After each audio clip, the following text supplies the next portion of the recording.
How was Germany formed? The great story of a special people. 1.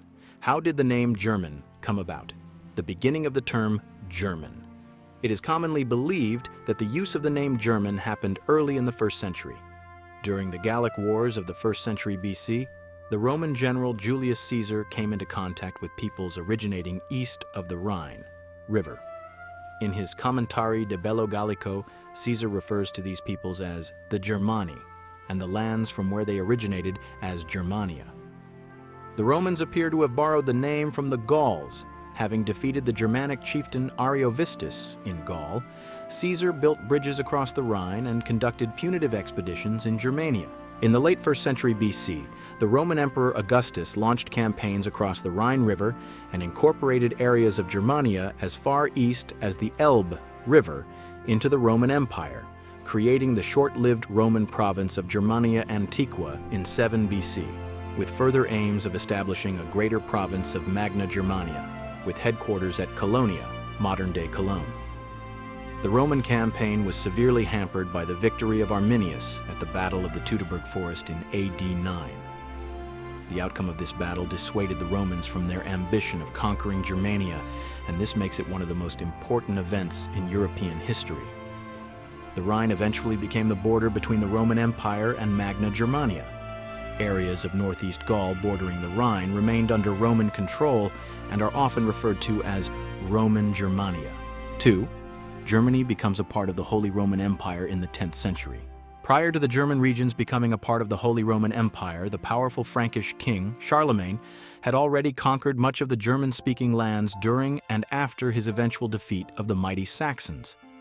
Charlemagne was crowned Holy Roman Emperor by Pope Leo III, thereby legitimizing his new kingdom and essentially bringing the German cities under the Holy Roman Empire. Division followed in the 9th century as the empire split into the Western Franks, France, Eastern Franks, Germany, and Middle Franks, Italy. The eastern half remained known as East Francia even as late as 1493, when Maximilian I made the formal claim that it was now Germania. Maximilian I, who governed until 1519, started a prolonged attempt at centralizing authority in the German regions. That was wrecked by the Reformation, started by Martin Luther, and the resultant warfare which culminated in the period known as the 30 Years' War, 1618 to 1648, and the Treaty of Westphalia at its end. The concept of a nation-state or Kingdom of Germany remained abstract during the Renaissance. Germany was simply a region, a large part of Central Europe in which most, but not all, people spoke various dialects of the German language. 3. A nation-state and a unique identity of Germany is formed. Now as part of the Holy Roman Empire, and during the 16th century when the West was rising, a new Western culture was developing which was strongly influenced by two main cultures. 1. Greco-Roman, and then 2. Christian culture, epitomized by Martin Luther, 1483 to 1546. The later influenced the German cities strongly.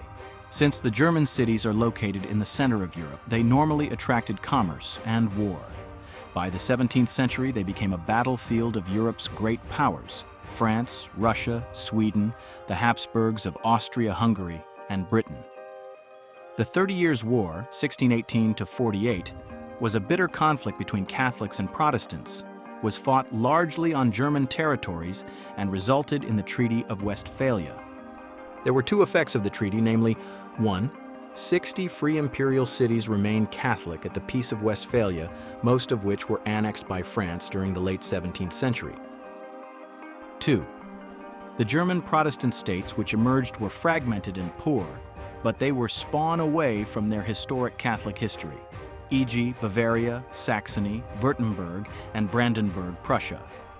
Over the next 200 years, Brandenburg, Prussia, or Prussia, which became the bedrock of the new Germany, was renewed with 3 million population.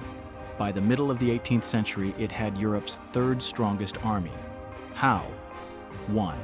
By acquiring new territories like Silesia, Magdeburg, etc. 2. But the most important reason was a new variety of the Christian religion shaping the common culture of the Germanic states and cities.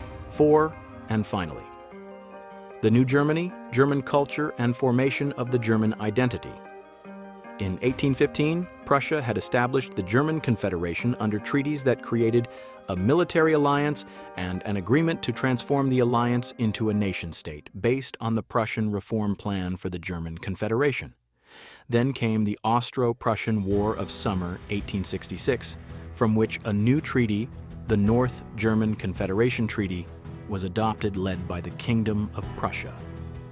The North German Confederation Treaty, Augustbündnis in German, or Alliance of August, also called the North German Federation Treaty, and the Treaty of 18 August 1866, was the treaty between the Kingdom of Prussia, the dominant culture, and other northern and central German states that initially created the North German Confederation. This was the forerunner to the German Empire.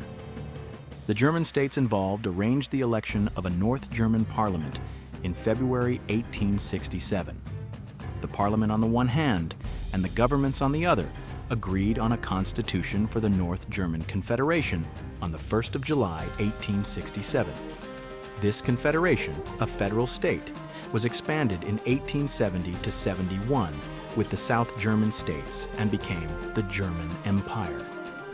The August Treaty of 1866, therefore, can be seen as the first legal document that established the modern German nation-state. Germany had now been formed. However, what does Germanness mean? What does it mean for the people who called themselves German, understand it, or formed their unique personality? Check out the next video for this very interesting insight on the origin of what it means to be German, as a lot has lapsed. But till today, many of what formed the country remain unique to Germans.